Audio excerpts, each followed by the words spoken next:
Assalamualaikum warahmatullahi wabarakatuh. Para pemirsa, video kita kemarin kita sudah menanggapi usulan netizen. Isu Mansur itu kalau sudah tidak bisa dibina, ya dalam bahasa masyarakat ya dibinasakan.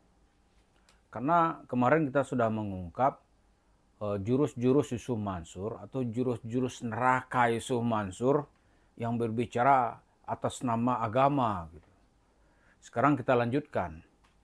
Berikutnya yang dipasang jaring oleh Yusuf Mansur itu untuk mendapatkan uang itu adalah ya dia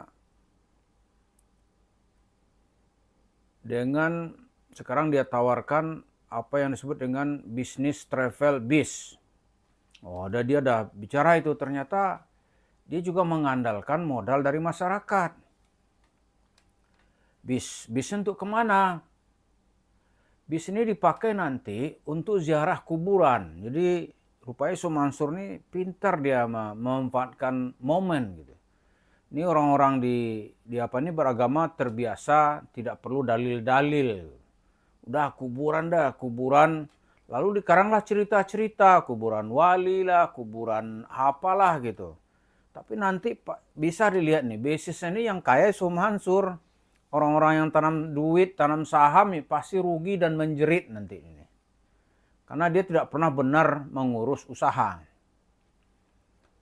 Berikutnya yang juga ditawarkan Yusuf Mansur itu adalah ya setelah bisnis wisata itu ya bisnya kemudian ada bisnis kuburannya.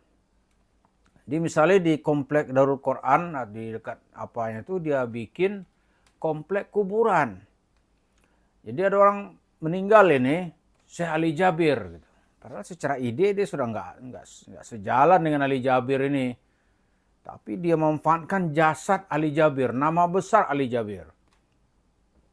Dia bikin kuburan. Lalu Yusuf Mansur menarasi sesuai dengan semangatnya bagaimana mendapatkan uang. Dengan cara menjual cerita-cerita agama yang tidak jelas asal-usulnya. Bahkan bisa kita katakan itu bisa mengajak orang kepada syirik. Misalnya ya, itu katanya siapa itu?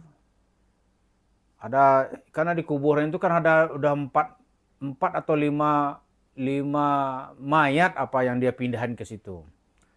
Benar nggak dia pindah yang lain kita kan juga nggak tahu. Bisa bikin kayak batu nisannya gitu atau petilasan kan juga ada itu di Jawa banyak tuh. Bikin kayak gitu, karang cerita. Oh ini orang yang tidak dikenal di bumi tapi dikenal di langit. Baik ketika dia hidup maupun setelah mati. Kalau dia meludah aja katanya, setelah mati kita juga bisa celaka. Ini orang kalau tadi doa ketika hidup itu ada dasar syar'inya. Tapi kalau sudah meninggal, mana ada orang bisa berdoa setelah meninggal? Lo nasib sendiri nggak tahu dia bertanggung jawabkannya. Itu di sana letak nanti kekeliruan yang dijual oleh Yusuf Mansur. Tapi Yusuf Mansur kan ini menjual bahwa doa orang ini makbul. Kan itu tujuannya itu. Nah kalau mau makbul, masa sedekah kecil-kecil gitu. Harus besar. Itu tujuannya kan begitu. Sudah itu yang lagi digarap Yusuf Mansur itu. Ini di masa lalu, sekarang kayak sudah nggak punya prospek ini. Yaitu rumah tahfiz Al-Quran.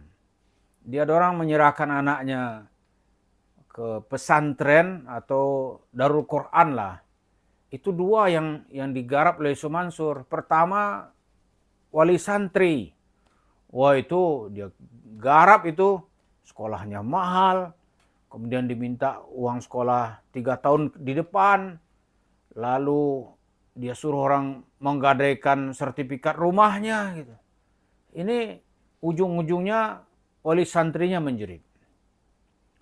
Kemudian Darul Quran ini, para penghafal Al-Quran itu juga dijadikan kuda Troya.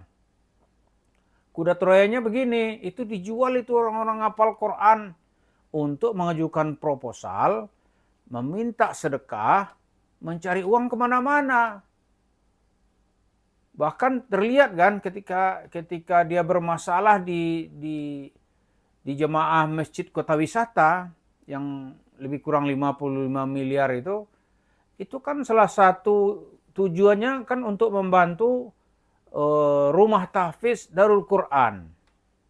Tapi Darul Qurannya nggak dibantu, mati biarin aja sama dia.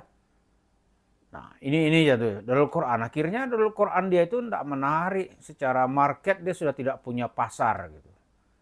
Jadi tidak ada orang mau sekolah sana sekarang ini. Maka itu Yusuf Mansur merubah beberapa ma'had Darul Quran itu dirubah menjadi warung steak and shake.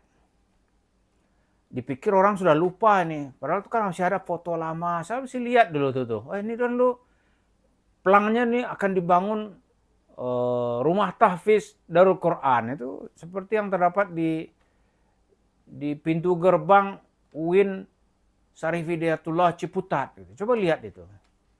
Kalau dalam pertanyaan enggak dosa dia nggak peduli dosa. Dipikir nggak laku ya ganti, karena bagi Yusuf Mansur semua itu kan alat untuk mencari uang. Alat untuk mencari uang. Begitu orang ikut, pasti celaka. Nah, berikut yang juga dilakukan oleh Yusuf Mansur itu adalah, tapi ini juga sudah nggak laku proposalnya. Itu proposal bisnis, dulu itu kan batu bara. Sekarang dia mau jualan apapun orang nggak ada yang mau gitu. Minta sedekah kemana nggak dapat dan nggak mau. Tapi ini di mana-mana dia buka banyak sekali rupanya jurus-jurusnya Jamaah Nur Khatib Mansur. Tapi kok punya uang triliunan ya, dari mana gitu. Begitu kita analisis satu persatu, oh banyak sekali. Banyak sekali. Dari Jabal Nur ini, itu semua yang ikut menderita. Semua yang ikut menderita. Kalau Yusuf Mansur mah enggak, dia lari, dia kabur. Lalu dia pasang itu stel-selnya gitu. Ini tahap pertama yang akan digugat itu misalnya harus PT Adi Partner Perkasa. Itu dulu, itu lama prosesnya. Lalu yang akan digugat lagi itu adalah Baitul Mal wa Tamwil. Baitul Mal wa Tamwil Madani di kota wisata itu. Sekarang mungkin di Pengadilan Negeri Bogor sudah kalah. Tapi proses berapa lama gitu. Kemudian Ardiansahnya nggak ketemu-ketemu sampai sekarang. Nah, dusta Yusuf Mansur dimentahkan oleh Kejaksaan Agung. Karena Kejaksaan Agung dalam putusannya itu mengeluarkan surat keputusan bahwa benar Yusuf Mansur itu komisaris utama di PT Adi Partner Perkasa. Lalu siapa yang meragukan lagi kalau institusi negara sudah mengeluarkan surat keputusan? Gitu. Jadi kalau dia selama ini berdusta, aneh nggak kenal bohong itu. Lalu berikutnya yang dia kejar lagi itu yang tahun lalu kasusnya juga ribut. Yaitu dia mencoba bisnis properti, gitu. Yaitu di Kesha Al-Mansur. Oh itu juga ribut. Lalu berikutnya di Kesha Al-Mansur ini orang-orang yang sudah bayar DP nih, DP rumah. Oh itu siap-siap lah akan menemu nasib yang mengenaskan. Uangnya kecil kemungkinan bisa kembali. Kenapa? Ya karena dia berurusan dengan Yusuf Mansur. Kalau Yusuf Mansur nggak ada urus cerita, pokoknya uang sudah masuk, lu bermasalah mau nggak ada urusan. Lu mau tidur di jalan karena janji nggak dipenuhi juga nggak ada urusan. Lucu ini. Lalu berikutnya, ya di Kesha Al-Mansur ini sektor bisnisnya properti. Kemudian dia tawarkan saham gitu. Ini dalam 15 tahun terakhir yang kita lihat nih, atau 17 tahun terakhir, dia menawarkan, oh ini saham bagus ini. Gitu. Saham Garuda Indonesia dulu kan. Ketika dia masuk itu saham masih 300 per lembar gitu. Begitu masuk, itu kan banyak tuh cerita Yusuf Mansur tuh cerita yang nggak ada dasarnya, nggak ada ilmu gitu. Cuma kan banyak juga orang ikut nih, Ustadz. Ya sudahlah, celakalah dia karena percaya gitu. Tidak percaya kepada ilmu, percaya kepada orang, ya celaka dia. Akhirnya saham Garuda itu longsor. Ya kan? Sahamnya kalau lo bahasa biris gitu kan. Ancur-ancuran. Sampai terakhir tuh sahamnya harganya Rp40. Sekarang mungkin udah 50 kali. Itu banyak tuh. Wah, itu di komentar Lo Keng Hong gitu. Lo Keng Hong kata Lo Keng Hong, lah pesawat itu ketika dia sehat aja, itu nggak berani beli gitu. Apalagi lagi sakit. Dipukul lagi pada penghujung tahun 2023, 2024. Direktur utamanya diganti karena dipaksa menyediakan tiket murah. Lo tiket normal aja itu rugi gitu, apalagi dipermurah. Dan Garuda itu kan sudah TBK, dia nggak bisa sesuka hati kecuali pemerintah menyuntik dana dengan jumlah triliunan, mungkin penyakitnya bisa sembuh. Inilah Yusuf Mansur mendorong orang, akhirnya rugi.